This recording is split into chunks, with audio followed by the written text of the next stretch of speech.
Shri Krishna.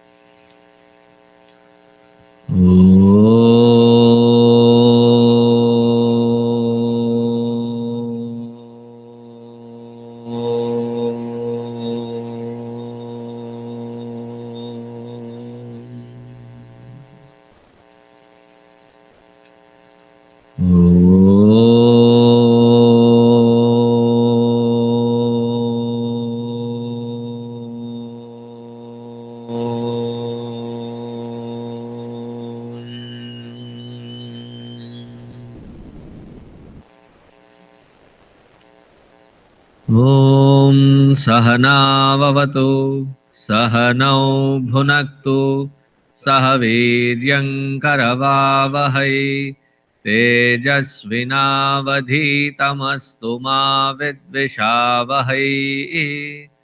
Om Shanti Shanti Shanti.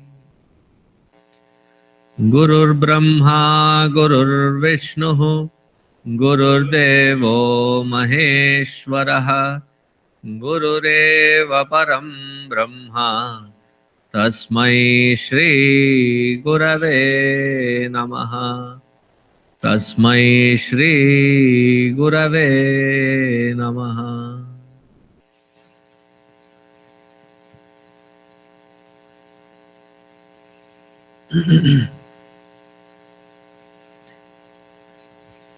We are in the 83rd shloka.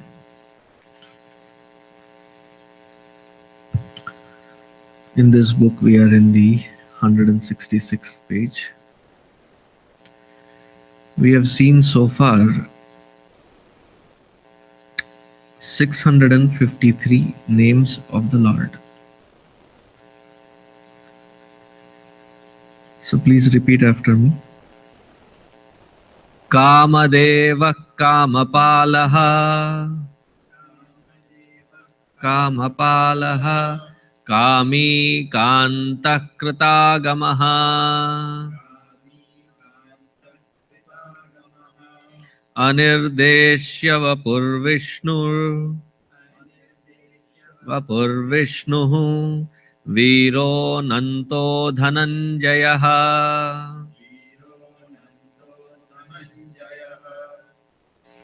Yesterday we saw till Kami, Purna Kama Swabhavatvat. Today we'll continue with Kantaha. Kantaha. One meaning of Kanta is Abhirupatamam Deham Vahan Kantaha.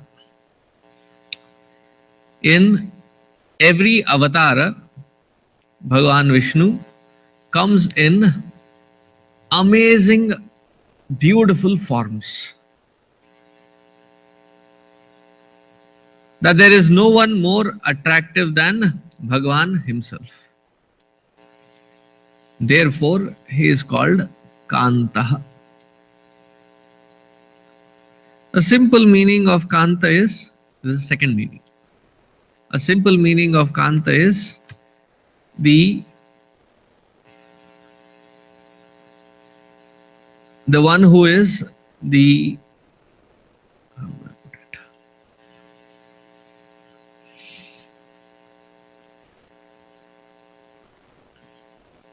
It's like the word is there, but the most beautiful one, the most handsome one. That was the word that I was searching for. Because beauty is often a feminine quality, so I was searching for a masculine one, handsome one. That's the simplest meaning. and he assumes the most handsome form in every avatar. Whether it is Rama Avatara, Krishna Avatara, Vaman Avatara, the most handsome one. That is one meaning of Kanta. The second meaning of Kanta, like in the earlier shloka, we had already seen the meaning of Keshava, where Ka means Brahma, Isha means Lord Shiva. So taking that meaning into account, here Adi Shankaracharya ji says, Dviparardhante kasya brahmanaha api antaha asmad itiva kantaha. The end of creation, kasya brahmanaha api antaha. The one who causes the end of Brahmaji as well. Meaning that unto which Brahmaji also merges back into. That divine who is the causeless cause of the creator as well, unto whom he finally merges into. The end of Brahmaji. End of Brahmaji is also called Kantaha. Now the third meaning is Ka, meaning Sukham. Kam Sukham. Antaha Sukham. On seeing whom there is that absolute bliss or happiness that is experienced. Such one is Kanta. Therefore, he is called Lakshmi Kanta. Lakshmi Kanta, the one who is the husband of Lakshmi. One simple meaning. But here, that Lakshmi ji who is the very storehouse of all wealth, power, where does she find happiness? In that Lord himself. Therefore, he is called Lakshmi Kanta. All the gods are defined by their spouses. Uma Kanta, the one who is of that inner joy in Uma Parvati. So now you can imagine all the Kanta, wherever you have to apply it, Shri Kanta, the one who is the happiness of Shri herself. Ka, happiness. Antaha, Antaha, one meaning is the end. The other meaning is that which is inside. So the inner joy, having seen which you feel like not seeing anything at all. Why? Because you have already experienced the ultimate. Anything else will be quite disheartening to get down to that level, to be even to enjoy it. You have had sumptuous meal and you had something that you really cherish, and after that somebody bought you candy.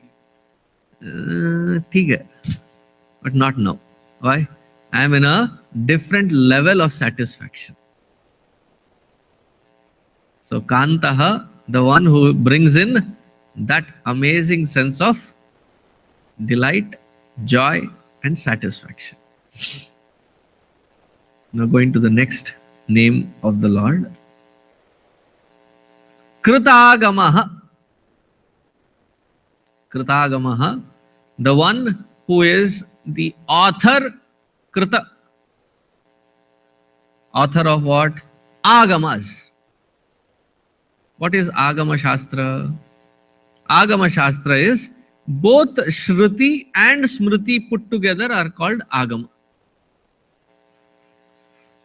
Sometimes in very orthodox settings, they call the Smriti as Agama and the Shruti as Nigama. But here, Adi Shankaracharya ji takes both Shruti and Smriti as Agama. going into the detail of what is Shruti and what is Smriti.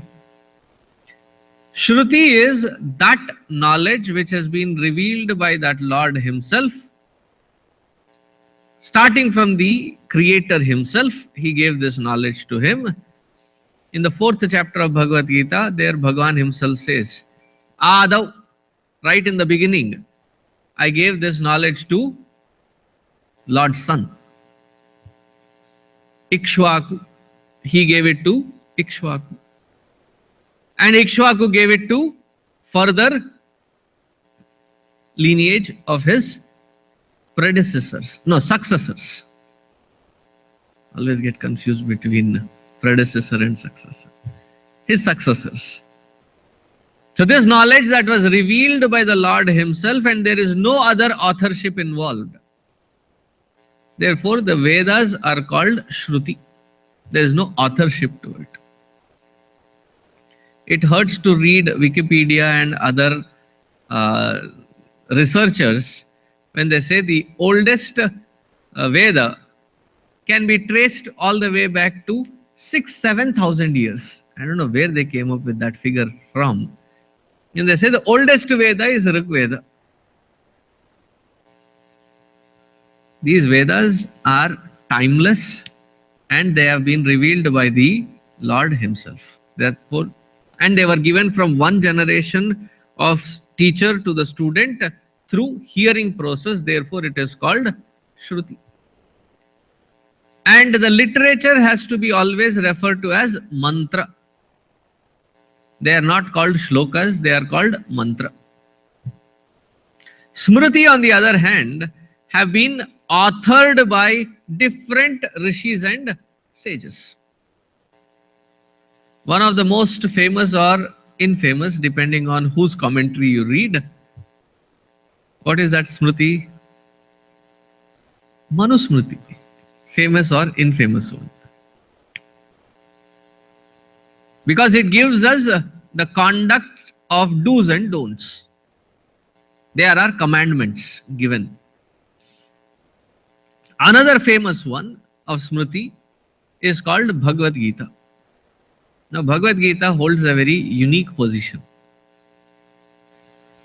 We have 4 aspects or categories of Shastra. Shruti, Smriti, Itihasa, Purana. 4 of them. And Bhagavad Gita can qualify as all 4 of the above. Shruti, what did we define? That which is given directly by the Lord.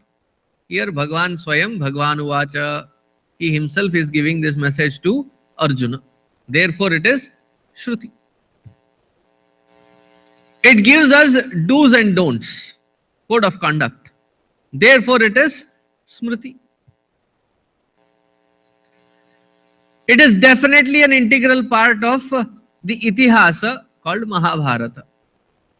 So please don't call Itihasa or any of the scriptures as mythology or mythological characters. I don't know if you ever have seen Lord Shiva in Rudra Tandava. But if you ever mention these scriptures as mythology in front of me, then you'll definitely see my Tandava. That is one pet peeve of mine. Itihasa means that which has actually happened as it was happening, that was written down. Here in this case, Mahabharata was written by Bhagavan Vedavyasji himself. Then the 4th one is Purana. Now what is the Purana Shaili? In Purana, it is the stories of the Lord, the messages and communication of the Lord with his devotees.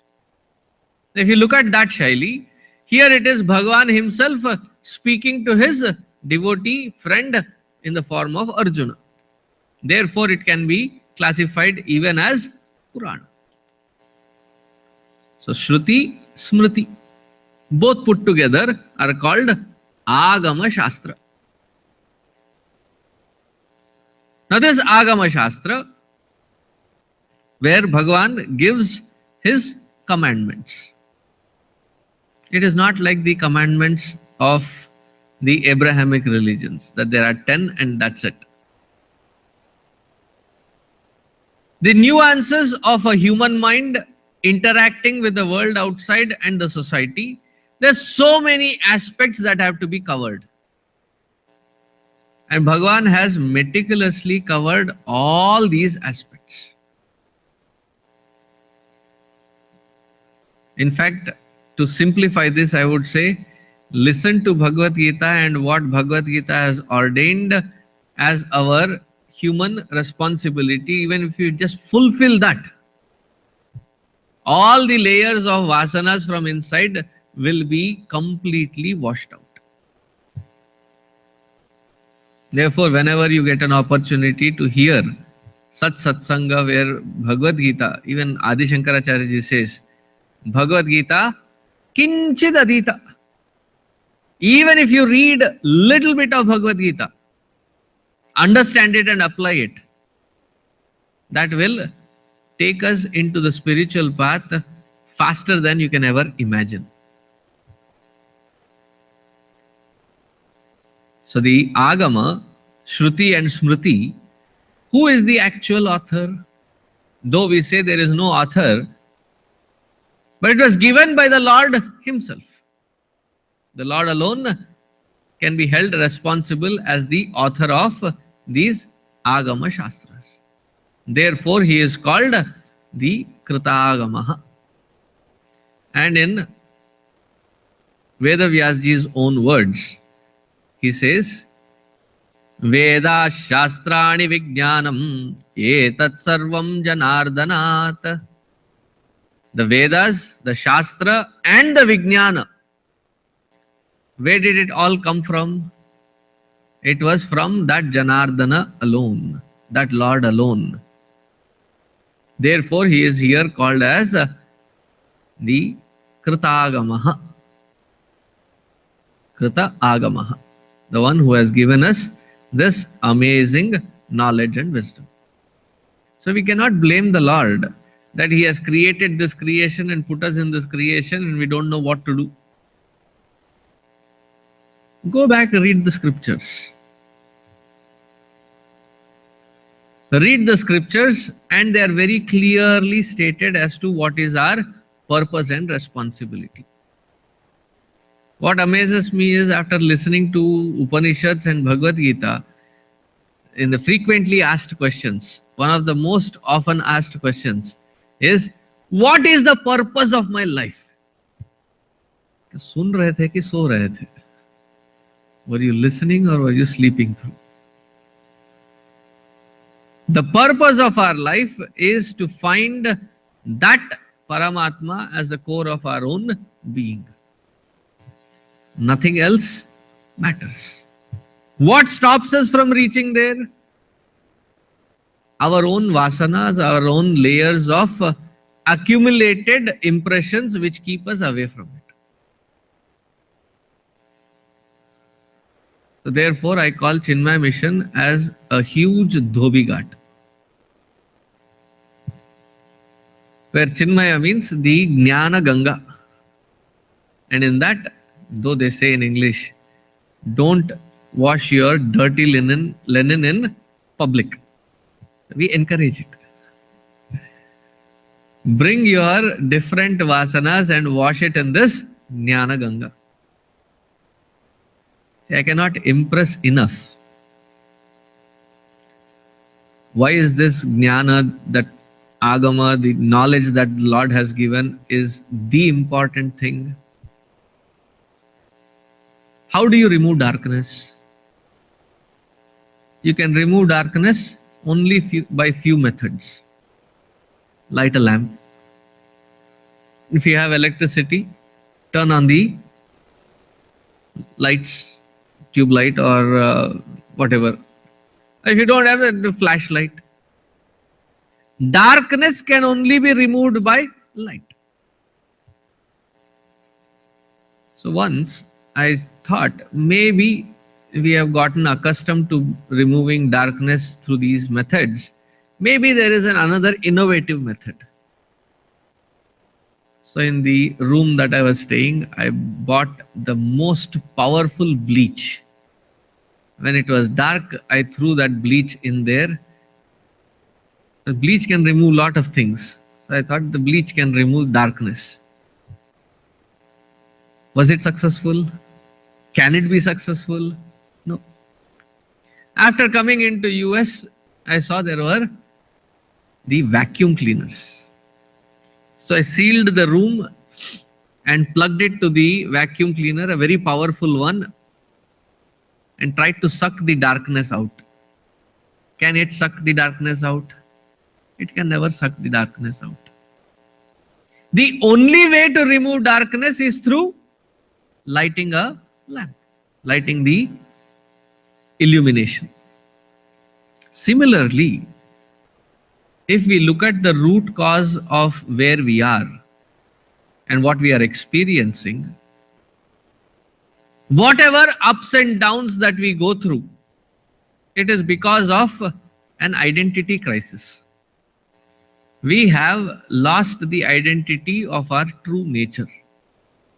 Therefore, we behave like this body, we behave like the emotions, we behave like our convictions, which is caused because of ajnana. Ajnana of what? Ajnana of our own true nature. And how can this ajnana of true nature be removed? Only through jnana. Any other process cannot give us that knowledge, experience of one's own true self.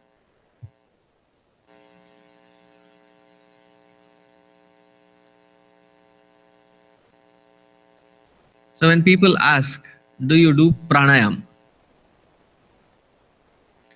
Thankfully, prana goes in and out. I don't have to do anything about it. So many people even suggested to Gurudev, now why don't you include yoga? As in yogasanas. Yes, there is karma yoga, there is jnana yoga, there is bhakti yoga, there is dhyana yoga. Why not yogasanas? And Gurudev was very clear in his mind. He said, I prefer straightening the mind rather than twisting the body. He was not ridiculing the path of yogasanas. He had highest respect for Patanjali Rishi.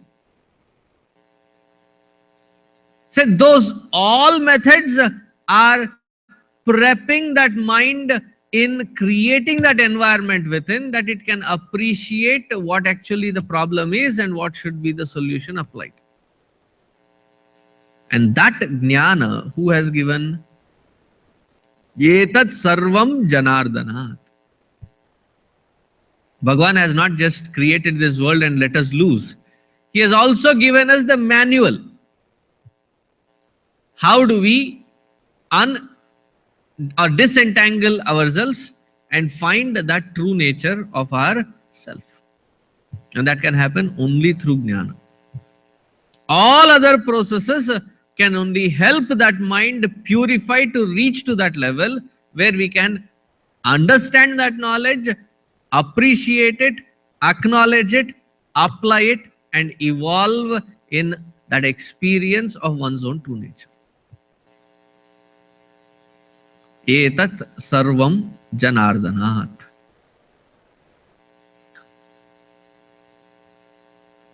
The next name of the Lord,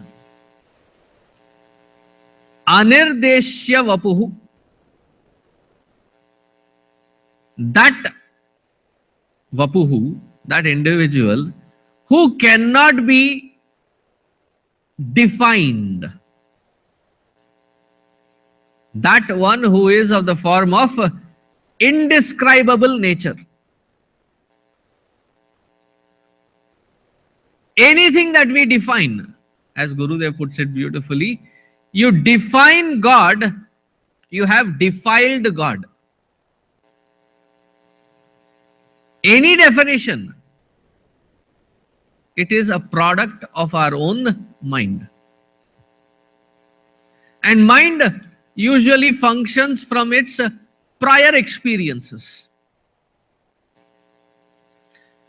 And the intellect can decide and decipher things that which it has already had conviction about. The mind cannot perceive that which it has not experienced.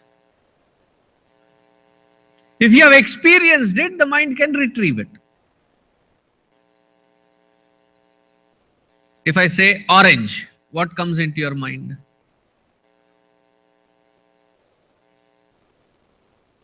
What comes into your mind? My shirt. He said me. Pumpkin. Okay, good. That day when somebody asked orange, what comes in your mind? What I said revealed that I have stayed in this country more than its due. I said county. Then I realized, बहुत साल रह लिए यहाँ पे. Otherwise, it should be at least my color, clothes, or a orange fruit, or a pumpkin. No, it was a county. The moment I say orange, you thought of pumpkin, you thought of a Swami, you thought of my shirt color. You can think of an orange as a fruit. So the name, the mind immediately tags it to a form. If you see a form, you can immediately name it because you have prior experience to it. What is this? To be more specific, wristwatch. To be even more specific, my wristwatch.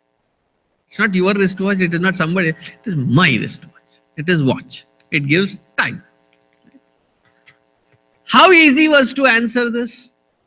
How quick was your answer? No sooner that you heard the question, you had the answer ready. You saw the form, you heard the question, and you immediately processed it, deciphered what the question was, and answered that this form can be called as a watch. A very generic name. Right? So you see a form, you can tell the name. You are given a name, you can visualize the form. Why? Because I have had experience of millions of such shapes which have been attributed with the name tag as watch. Therefore, through all that retrievable memory that I have of this form, a generic name was given which was watch, a wristwatch. Now if I tell God, what comes in your mind?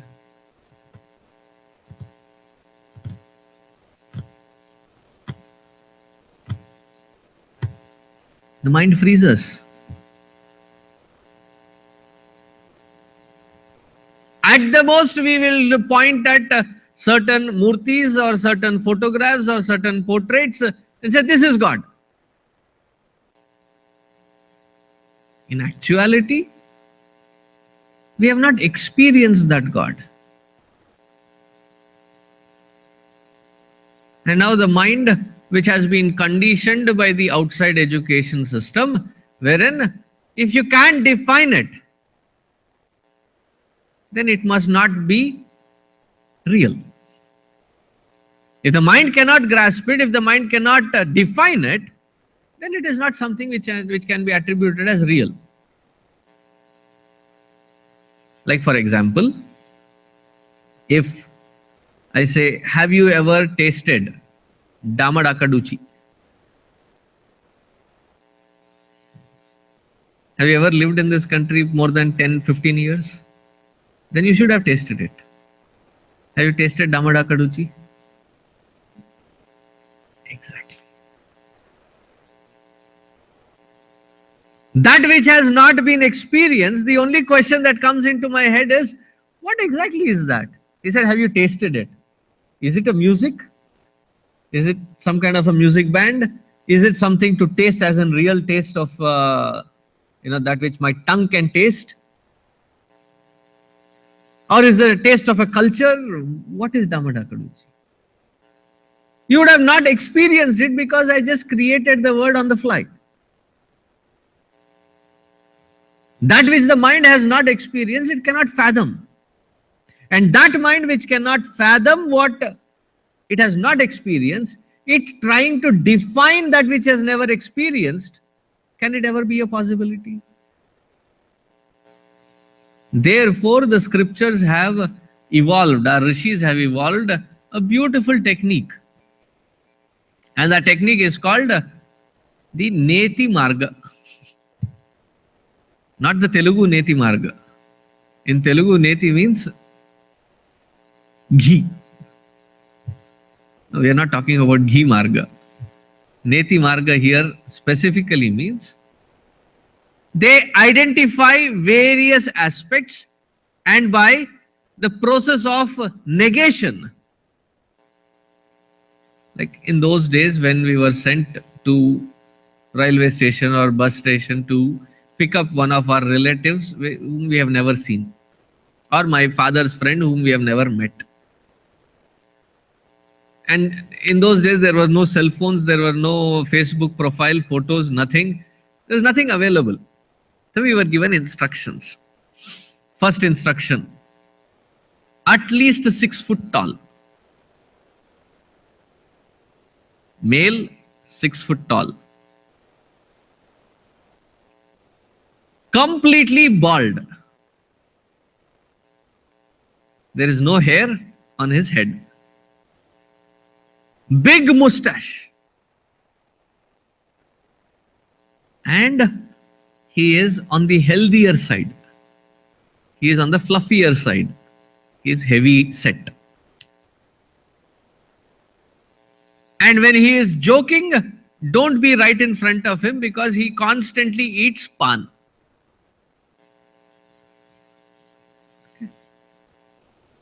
With these instructions, the time, the platform, the arrival gate, we go stand there. Who gets eliminated? All those who are short, shorter than 6 feet. You don't need to search for somebody at that height. You have to not search for somebody at that height. So all those who are lower than that are eliminated. All women who are tall are also eliminated because he is a tall man. Of all those tall men, now I have to search for a nice reflective surface. He was bald.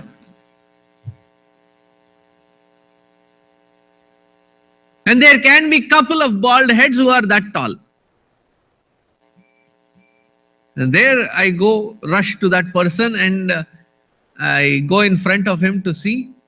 There are now parameters to check. Tall hai, bald hai, admi hai. Does he have big mustache? Is he well built? And what is the final test? Oh, मुंह में पान तो नहीं है ना उनके? If these 3 parameters also meet, all the others on that platform, what happened? I have eliminated them. Similarly, that mind and intellect equipment which has not experienced the supreme, the rishis have said, all the known world, the rishis have enumerated it. That these are the categories in which you see this entire world in. And this is not, or that is not Paramatma. What is left? So the Buddhists immediately jump to a conclusion and say, if nothing of this, therefore nothingness is Paramatma. Adi Shankaracharya ji had only one Vakya for them. Who is saying that there is nothingness? Is somebody recognizing nothingness?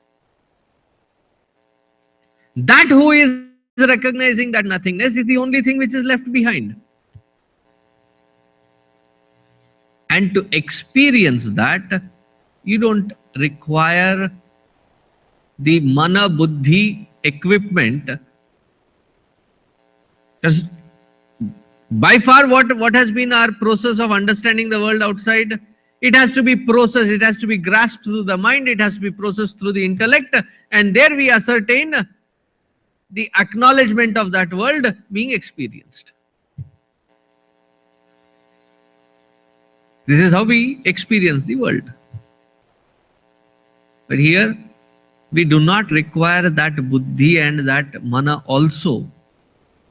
Then how would I know? You don't have a problem. He is self-illumining. If it was not self-illumining, then to recognize it, you would require another parameter to illuminate so that I can recognize it. He is self-illumining. And once you experience it, can you define it? You can define it, but you can never pinpoint it exactly saying this is it. Why go to Paramatma and his definition? Even the material world and its experience, we cannot put it in words. I'm a foodie, so my examples go to food. If there is nice gulab jamun, when I say nice, I have an extra emphasis on nice. It is not that opened from a can, that rubbery, chewy mass of disgust cannot be called as gulab jamun. And when I say nice, when you lay the spoon on it, the spoon should automatically cut through without any obstruction in the core of its existence. Sometimes when they cook, what happens? They cook in excessive heat. So the outside surface is browned up, the inside surface is uncooked hard surface. Not nice. So it has to be on a low to medium heat, boiled, fried, and then soaked in the sugar syrup, and it absorbs all that sugar syrup. And when you put that spoon in, it penetrates through without any obstruction. And as you put that chunk in your mouth, it just melts away.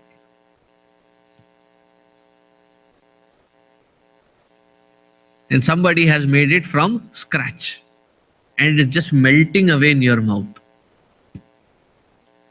As it is melting away, somebody stands next to you and asks, how is it? Kaisa tha? It is good. What do you mean it is good? It is awesome. It is great. Out of sheer frustration in trying to explain it, what is the next best? Pop that remaining piece into their mouth. That is how good it is. Any other word we may try experiencing doesn't cut it. Doesn't reach to what you actually are experiencing.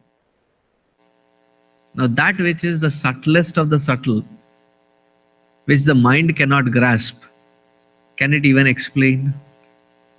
Therefore, he is of the form which is indescribable. Cannot define that supreme.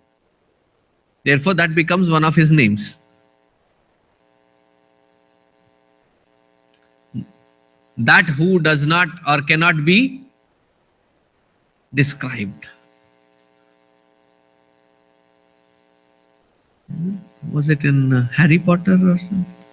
That who shall not be named. So whenever they would say that, he is not Paramatma, you can always name him. Voldemort? No. He can always be named. They are trying to show that he was the feared one. But this is not because of fear. It is just because the sheer equipment and its inability to define. Therefore, he is Anirdeshya Vapuhu. Vishnu. It is called Vishnu Sahasranama, and finally we come across the name Vishnu. Though we have already come across the name even in the beginning. Remember, the second name of the Lord is Vishnu. There the definition is different, here the definition is different.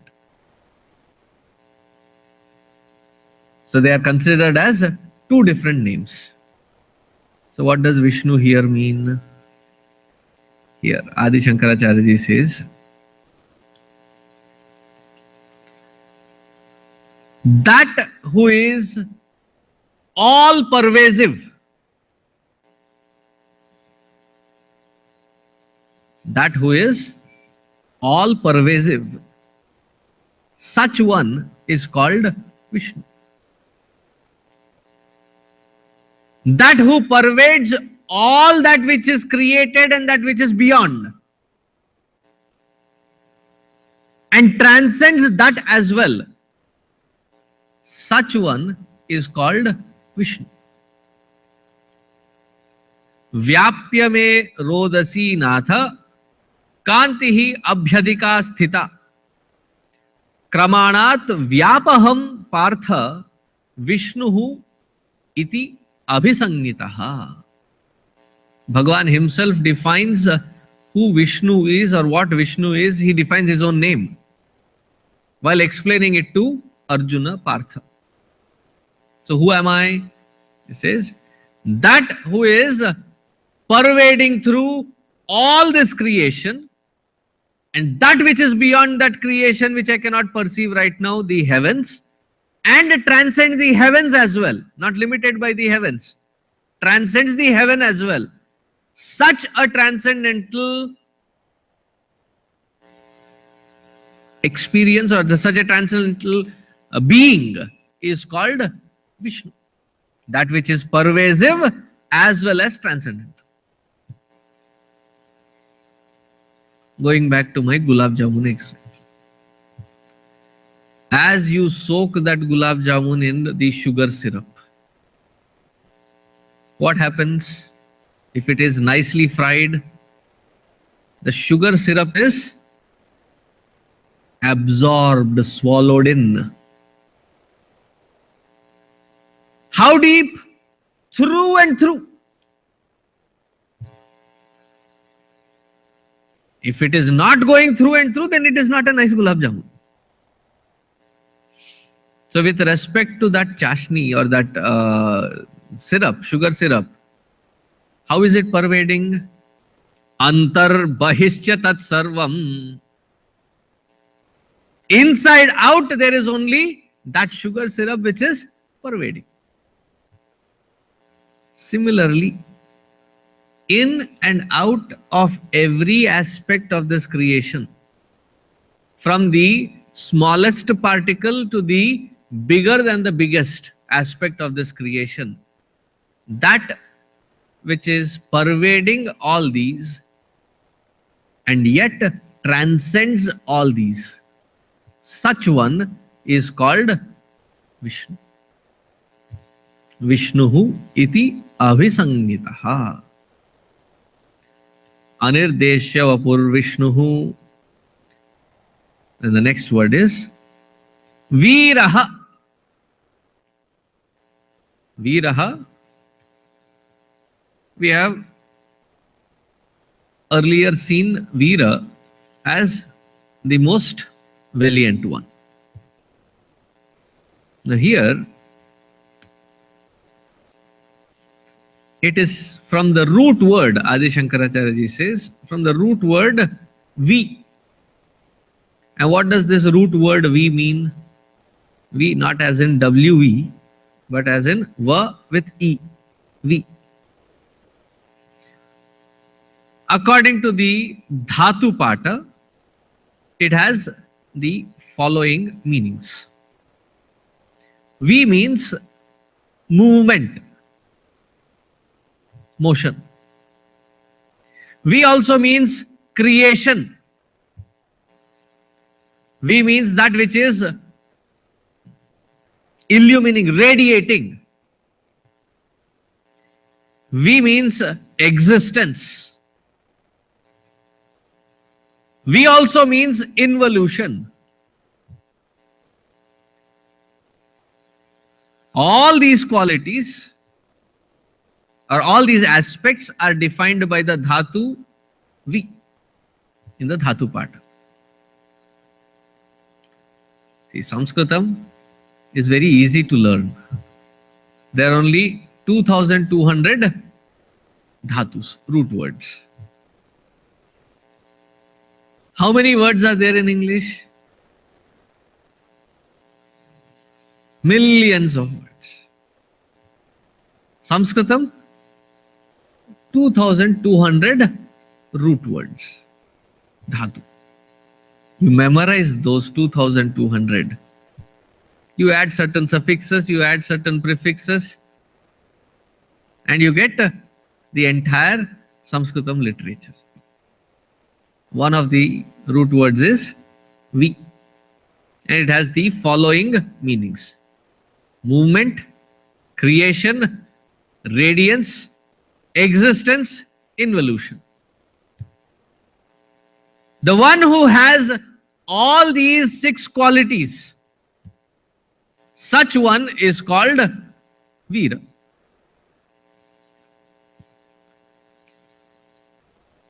Does it bring clarity? Gati, prajana, kanti, asana, khadaneshu, iti dhatu patat. The one who has all these qualities, such one is called Veera. Now, why is he called a Veera if he has all these 6 qualities? The one who has the capacity to create a movement, a motion, and support it, substantiate it. Can that Paramatma do that?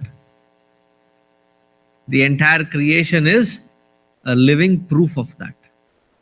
Everything is set in motion and he is the substratum of that motion. He himself is Kalatita San Kala Swarupaha. Kala is the biggest movement. Everything else is the modification of that time and space.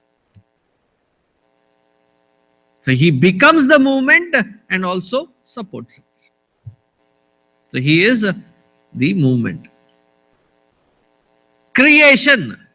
He becomes the creation. Sa ekaha bahusyam praja yeyeti satapotapyata. So he was one without a second. And he took the sankalpa to become many. And when we say many, it was not just 1 or 2. There were millions in the creation, different species, different aspects. Within each species, there are different kinds of categories.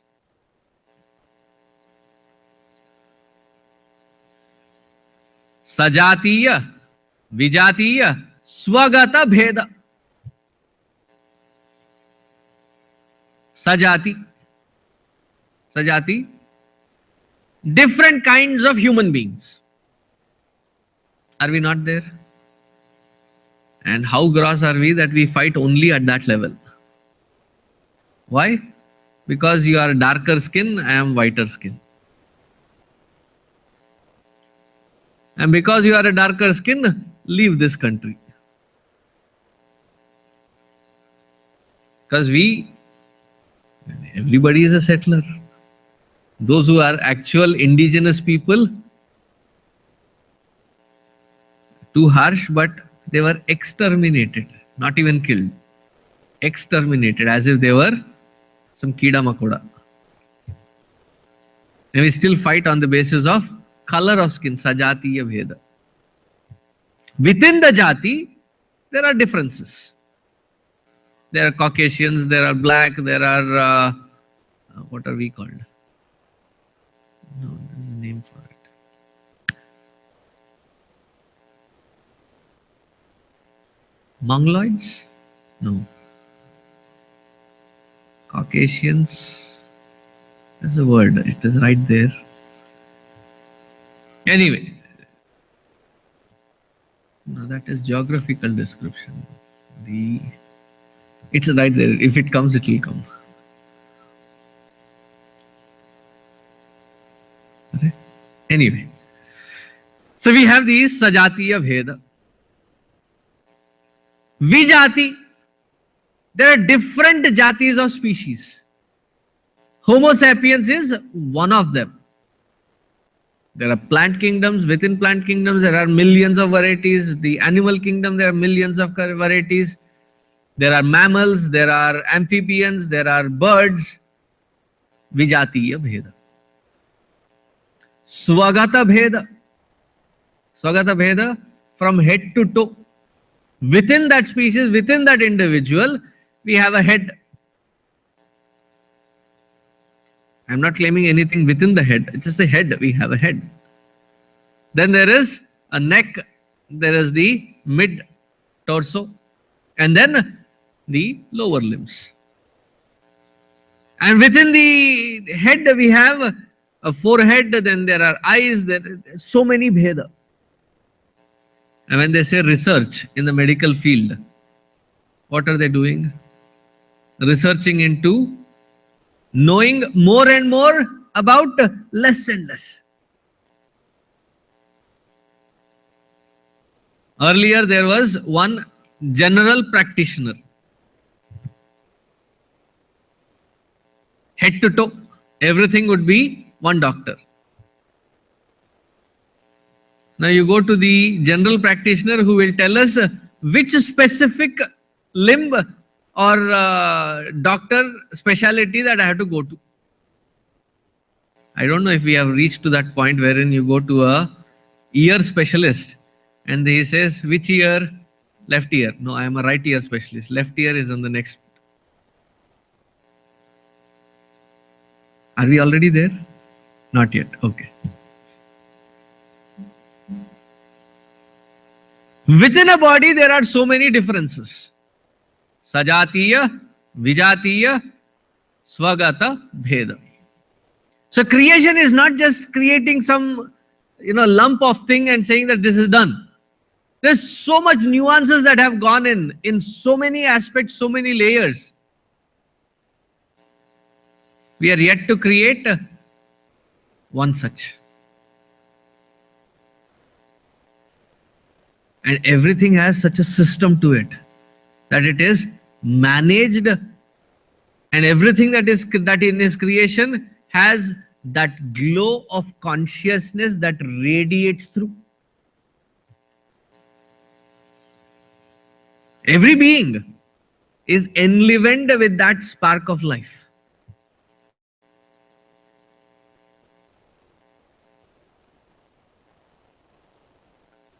In the medical field, we can replace knee replacement, hip replacement, shoulder replacement, dentures, what do you call that? Pacemaker. What else can be replaced? Liver, kidney. If you have donors, you can replace heart. You can replace all this. Spark of life, his creation, cannot be replaced. And every being out there is enlivened with that radiance of spark of life. So the radiance. But so you mean to say the world which is insentient, there is no aspect of Paramatma? No, even that aspect of creation is supported by the existential reality. So existence. Now many of us can create. Having created, can we withdraw?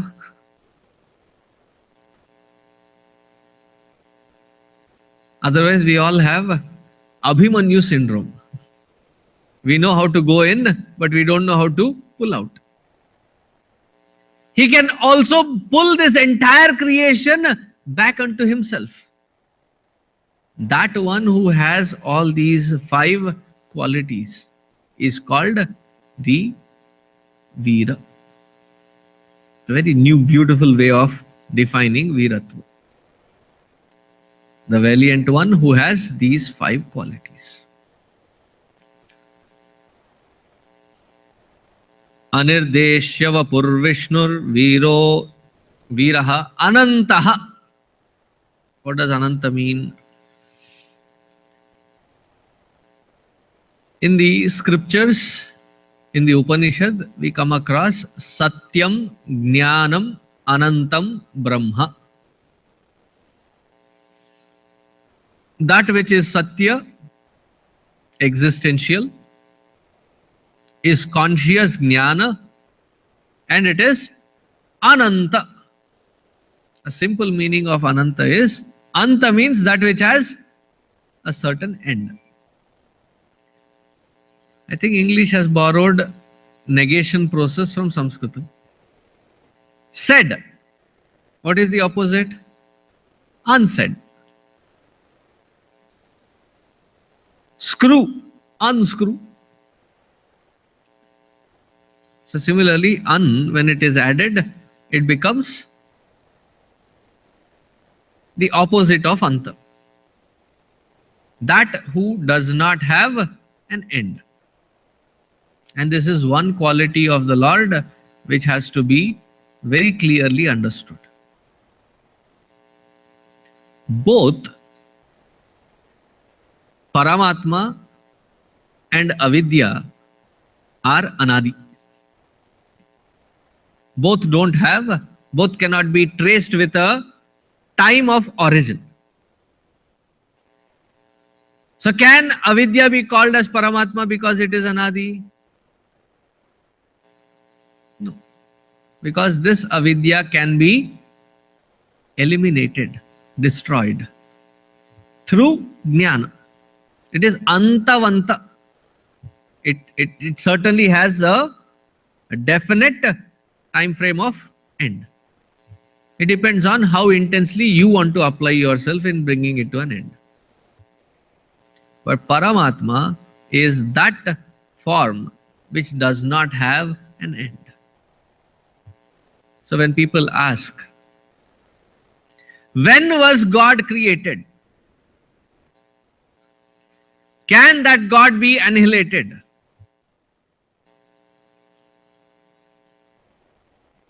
So in Bhagavad Gita, Bhagavan explains why this consciousness cannot be touched. There are 5 elements. Anything that can kill is with these 5 elements. I'm bringing it down to the simplest format of understanding. With the earth, you can create weapons, cause destruction. Water, lack of it or excess of it can kill. Air, similarly, lack of it or excess of it, it can kill. Can having saturation of oxygen, can it kill? Saturation of oxygen also can kill. Lack of it or excess of it. Now what is the 4th one? Fire. Certain body needs to be at a certain body temperature. There is, the Americans say it is 98.6. The British say it is 98.4. I don't know why the discrepancy. So I'll settle down with 37 degrees Celsius. No confusion. Now with 37 degrees Celsius, even if it is a little more or little less, A little more you can medicate and get them back. If it is less, Ram Naam Satya hai. It is done. Finito. Fire.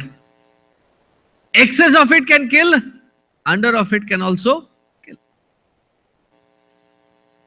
Now the best part is, these four elements cannot touch the fifth element, cannot contaminate the fifth element, cannot subdue the fifth element. Space can neither be hurt by earth, it cannot be wet by water, it cannot be burnt by fire, it cannot be blown away by air. When these four elements cannot touch the fifth element, how can the amalgamation of these five touch that Paramatma, that consciousness? It's impossible.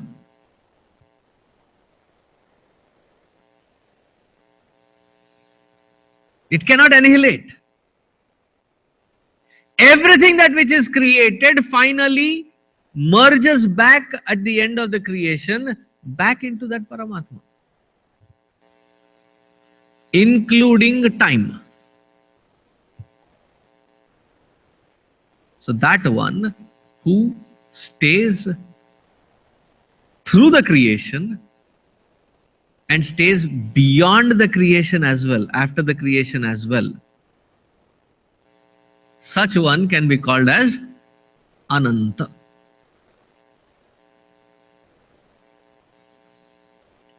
Like you all come to the lecture. Before you came, I was there. Through the lecture, I am there. After you all leave, I lock this place up, I still am there. Right? Similarly, like this is the Rangamancha for this particular event. This entire creation, before the creation, he alone was. During the creation, he alone is. After this creation, he alone shall be. Such one is called Ananta. That which is beyond the time. Time is created by him and consumed by him. Therefore, he is called Ananta. When I read Shankara Bhashya of this particular name, it was quite amusing. The next one. Anantaha Dhananjayaha. Now, who is Dhananjaya here? It's amazing. The meaning that Adi Shankaracharya ji is given, if you apply it by Bhishma Acharya ji saying this to Yudhishthira right in front of Bhagavan Krishna. And what is he referring to Bhagavan as? He says, Digvijaye Prabhutam Dhanam Jayat Tena Dhananjayaha Arjunaha. Here by Dhananjaya, who is he calling? Who is he referring to as? He is calling Arjuna as the very incarnation of that Lord himself. Arjuna was also incarnation. Bhagavan himself has said that in Bhagavad Gita. Pandavanam Dhananjayaha. Of all the Pandavas, I am Arjuna. Therefore, when we were young, we were taught a certain shloka which repeated all names of Arjuna. Phalgunaha, Kiriti. And he was the embodiment of all valor and strength. And that is how my grandfather had taught me, saying that learn all the names of Arjuna. And my objection was, he is crying on the battlefield. Why should I repeat his names? Like he may have gotten confused on the battlefield, but the one who recognized his responsibility and fulfilled nonetheless and offered it as a savor to that Lord. Such should be your life and spirit. Therefore, Dhananjaya is none other than that Lord's incarnation himself. Dhananjayaha Arjunaha Eva. Now moving to the next shloka. Now in this shloka, we will be starting with Brahmanyo Brahmakal Brahma. So we would have finished, or we would have seen through 660 names of the Lord. Now 661st name of the Lord. First we'll chant them. Repeat after me. Brahmanyo Brahmakrit Brahma Brahma Brahma Vivardhanaha Brahmavid Brahmano Brahmi Brahmagno Brahmana Priyaha. As the other day I was saying, that amazing is the capacity of Bhishmacharya ji. That even from the bed of arrows, he is not just bringing out a stotra on the Lord, but he is bringing it with such melodious beauty in it, that this entire shloka, there is the Brahma, that particular word, has been used in so many different ways to convey different pointers or aspects about that Narayana. So the first one, Brahmanyaha. Brahmanyaha, the one who is the friend of Brahmana. A very dear friend of Brahmana. Brahmanyaha. Adi Shankaracharya ji says, who is this Brahmanyaha?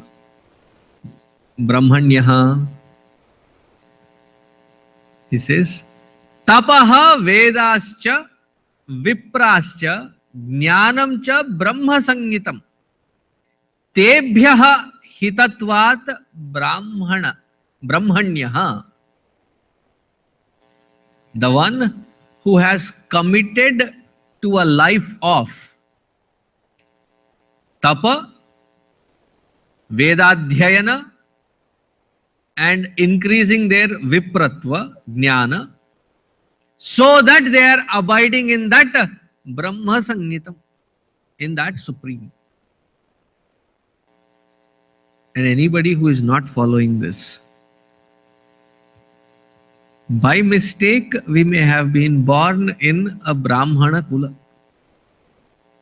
but we are Abrahmana only.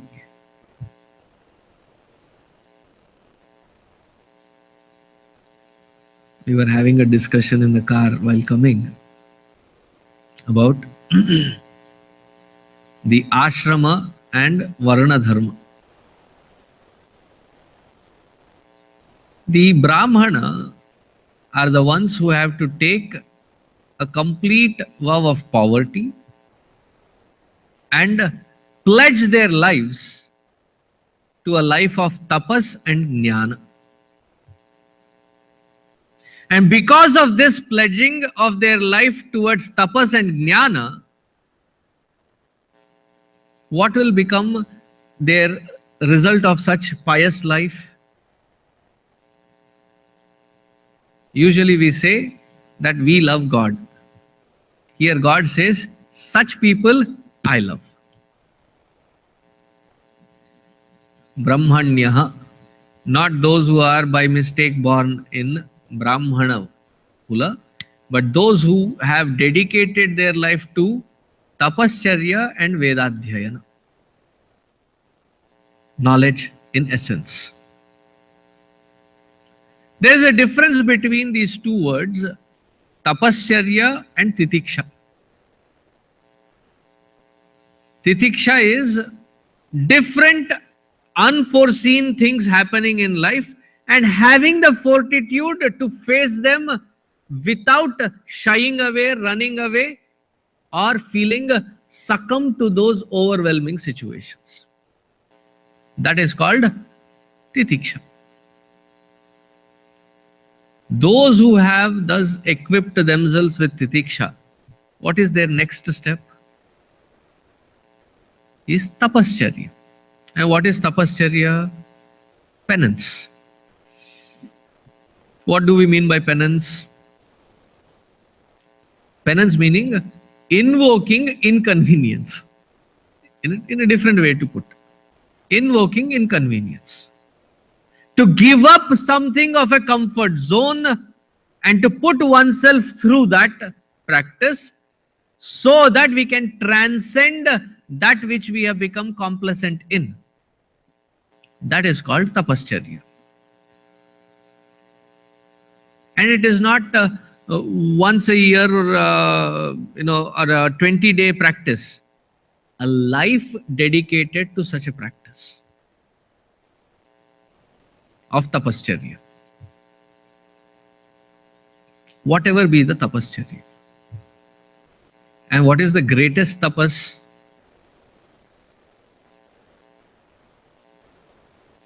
In Ramana Maharshi Ji's own language, in the last shloka of Upadesha Sara, he says, Mahat idam tapaha. This is the greatest penance. And what is the greatest penance? Aham apetakam nija vibhanakam.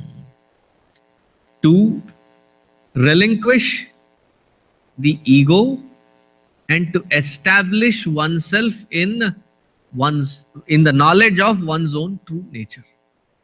Nothing less than that can be called as tapas. When every other thing is also tapas. But this is the highest of the tapas.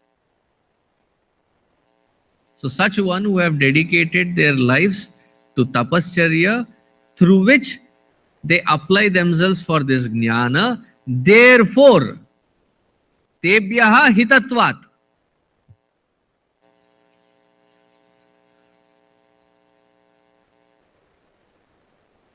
How blessed they are that we usually say out of our convenience that I love God. Here God says, these are the kinds of people that I love. Brahmanyaha. Brahmakrit. Now what is the simple meaning of Brahmakrit? The one who has created these norms of austerities, following which they become Brahmana.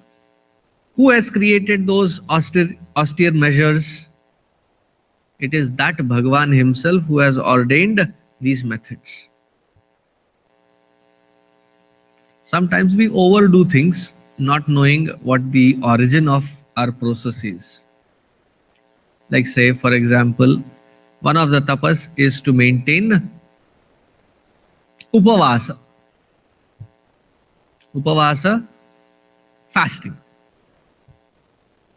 The word itself says, the purpose of fasting, vasa, is to abide. Upa, closest to. This method that is invoked so that the mind is tuned towards that Lord closest to him.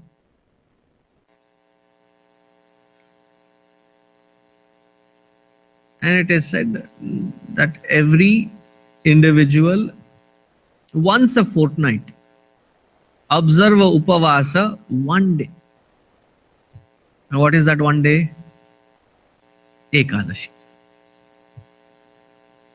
Sometimes when you take a certain sankalpa, there is like for certain Mondays until you fulfill that sankalpa, or you take a vrata for 21 days or 41 days, Mandala Paryanta.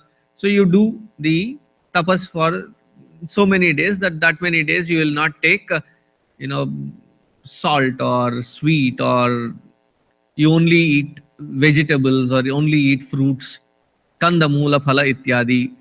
You keep that as a norm, as a tapas. But on a regular basis, to have a tapas of not eating on Ekadashi. So once I had gone to Guruji and trying to ask permission that every Monday I'll stay nirjala, not even water. I wanted to take that tapas. So Guruji looked at me and, no need. Instead, you take the tapas of eating regularly 3 meals without missing the time. To stay on time and to eat every single meal is not easy. That is a greater tapas than to avoid.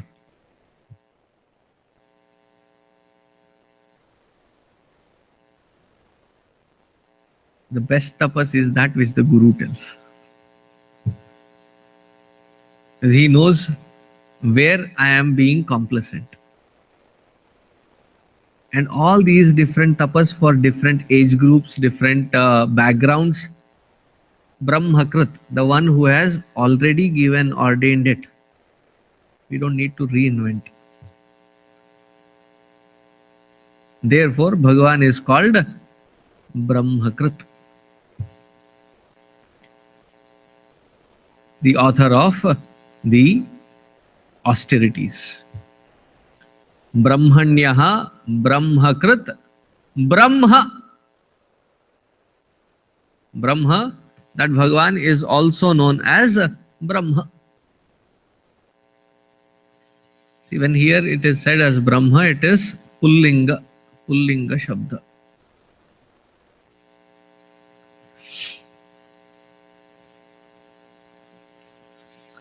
Because we are going to see Brahma again. There is a difference between Brahma and Brahma. Here it is the Pullinga Shabda. The next one is going to be the Napunsakalinga. So there is a huge difference. So here we are talking about the Chaturanana, the four-headed Brahmaji. Usually I explain Brahmaji to kids as the one who has quad processor. A system which has quad processor. With one head he deals with the upper world, with the other head he deals the Bhuloka, the third head he deals with the lower world, and the fourth head, all those who are arriving into the Brahma Loka, he conducts satsang. So he has a huge responsibility of consistently creating. And when that order was given to this Brahmaji to create, he did not jump into action, but rather he also performed. Satapo tapyata satapastaptva idagam sarvam asrajata. He did severe penance in acquiring this knowledge and wisdom, know-how as to how to create. Thus abiding in that knowledge, he jumped into action, into creation. So the difference between that Ishvara and us is that as soon as he had the Ichha Shakti, he did not jump into Kriya Shakti. He acquired Jnana Shakti and then jumped into Kriya Shakti. So what is the difference between that Ishvara and this Jiva? It's a sequential disorder. As soon as there is a desire, we jump into action. And when is knowledge born? As a posthumous reality. But that Brahmaji, Chaturanana, when he was born, he was Panchanana. He was five-headed. Then Lord Shiva said, for your job, only 4 are sufficient. and he reduced one processor. Therefore, he is now recognized as Chaturanana. That Brahmaji is also an extension and expression of that Paramatma himself. Brahmanyo Brahmakrit Brahma. Brahma Brahma Vivardhanaha. That we will see tomorrow. Because Brahman will start with freshness. There is so much to explain only on that one word. We'll see tomorrow.